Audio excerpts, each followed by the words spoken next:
Salut mes petits riders, j'espère que vous allez bien. On est parti pour parler de la Street Scrambler 900 2021 de chez Triumph.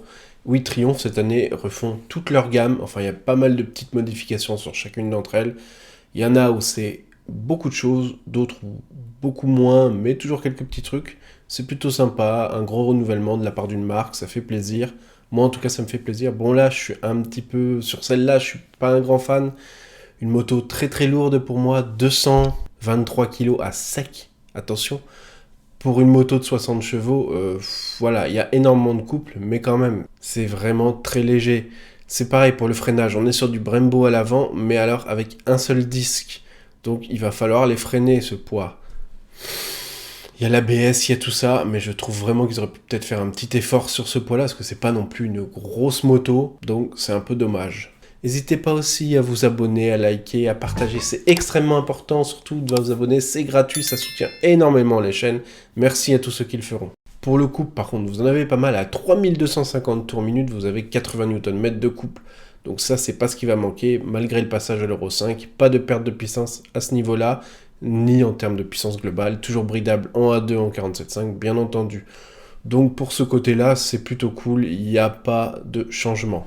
Par contre, niveau esthétique, il y a pas mal de petites modifications qui arrivent, et ça, c'est plutôt cool, c'est plutôt joli ce qu'ils ont fait, avec beaucoup de choses en aluminium brossé, comme la plaque numérotée, par exemple, en aluminium, avec le logo Street Scrambler, c'est ça, en relief.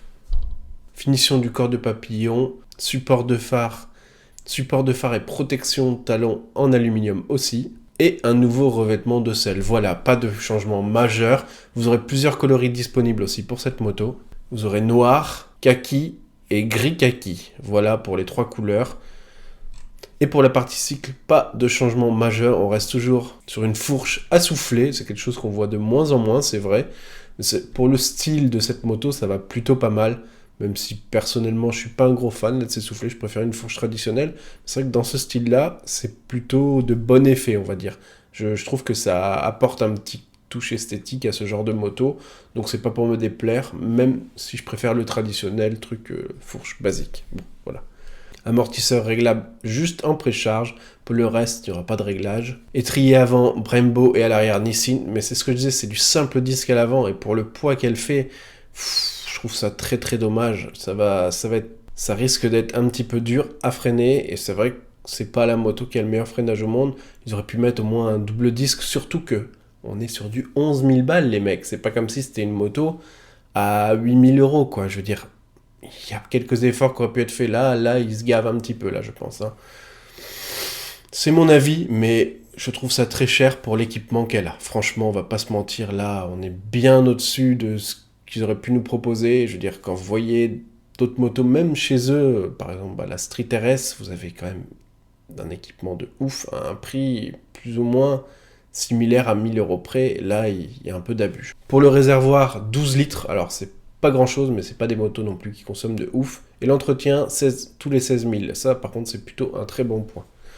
Et, bien entendu, voilà, c'est la mode en ce moment. Une édition limitée pour cette petite moto. La 900 Sandstorm, ou Tempête de sable en français. Et pour une fois, j'aime bien le nom en français aussi. Bon, alors, on va passer tout de suite. C'est 700 € de plus pour quelques petits ajouts esthétiques qui sont aussi rajoutables avec le catalogue sur votre moto de base. Donc, en soi, on est à peu près sur des prix équivalents si on les achetait par soi-même à côté, donc pas trop de problèmes.